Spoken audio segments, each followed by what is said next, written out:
bir 4 ta bolasi bilan qiynalib turgan bir ayol 100 ming so'm pul so'radi masjidimizda. Yo'q.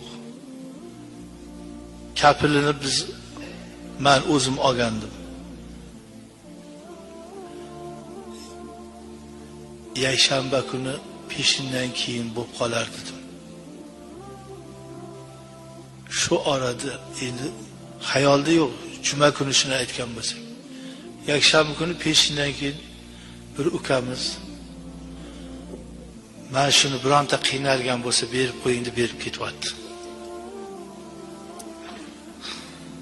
Hoji Akbar degan Qumloqli ukamni darrov chaqirdimda. Uni qara, u yigitni ko'rganim yo'q, aytganim yo'q. Uni so'raganini bu olib kelib berdi, shunda borib berib kelaylik. Alloh bor. Alloh bor. Astoydiliga Alloh yetkazadi. Astoydil bo'lmaganiga biz ham yordam bera olmaymiz. Biz ham Allohga deb qo'yamiz-da. Agar shu haqiqatda shu zarur bo'lsa, Alloh yetkazadi. Alloh yetkazadi. O'sha yigitni bir duo qilib qo'yaylik. Alloh taolo